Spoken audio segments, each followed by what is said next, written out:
Bonsoir. Alors, je rassure tout le monde, je ne suis pas une cougar.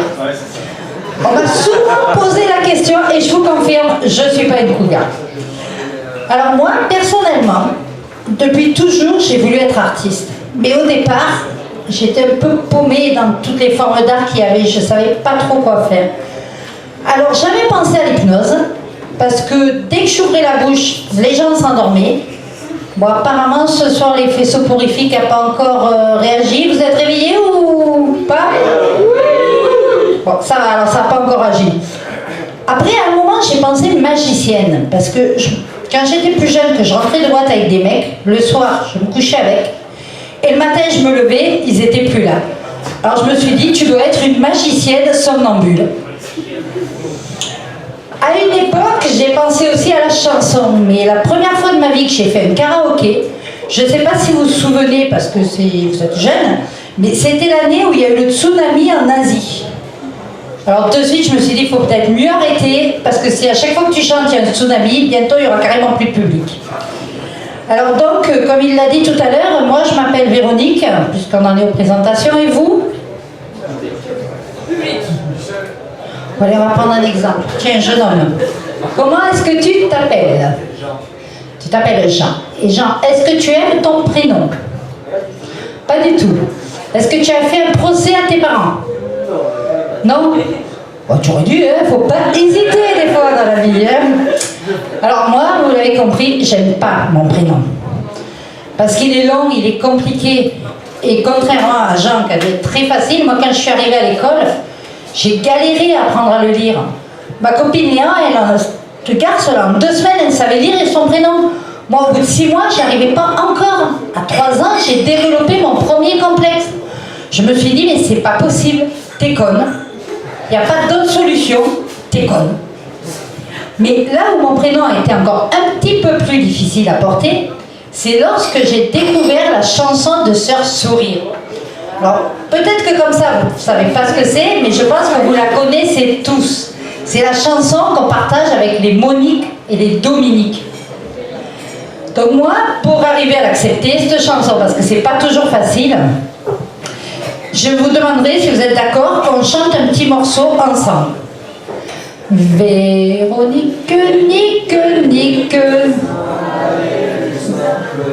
Ouh, je vois que ce soir, il y a un public qui est cultivé, hein, parce que la plupart des gens, ils connaissent la première phrase du refrain. D'ailleurs, elle a fait une chanson, un succès, la première phrase du refrain. Pas plus. Mais là où vraiment j'ai eu du mal avec cette chanson, c'est à l'adolescence. Vous imaginez, vous avez 12-13 ans, le premier mec s'approche de vous et il vous pose la question, « Salut, comment tu t'appelles ?» Il est avec sa bande de potes et tout, il roule des mécaniques. Et toi, bien sûr, ben moi, Véronique, toute timide. Bien sûr, qu'est-ce qu'il fait? Devinez. Véronique, nique, nique. Il part en roulant des mécaniques avec ses potes morts de rire. Et moi, je pars toute timide, toute rouge, en baissant la tête et en me disant, eh ben dis donc, avec un prénom comme ça, c'est pas encore demain que tu vas trouver un mec. Résultat, cadra et bien fille.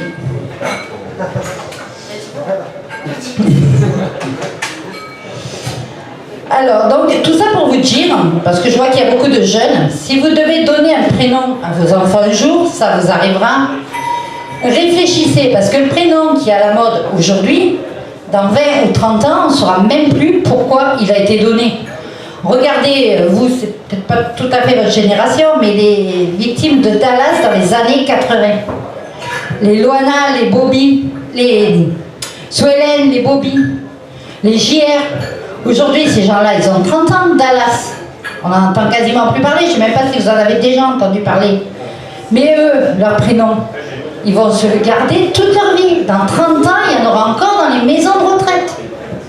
Après, dans les années 90, il y a eu le phénomène Loana. Loana de Secret Story. Loana, aujourd'hui, on n'en parle plus. Remarquez, aujourd'hui, je ne sais pas qui aurait envie d'aller dans la piscine avec Loana. Déjà, il faudrait trouver une piscine à sa taille. Ah, d'accord, j'abuse. Mais là, je vois qu'il y a plein de jeunes hommes. Est-ce qu'il y en a un aujourd'hui qui aurait envie de se faire faire une gâterie par la Loana d'aujourd'hui? Oui, Pascal X. Soyez sincères, oui. Oui, mais il y en a un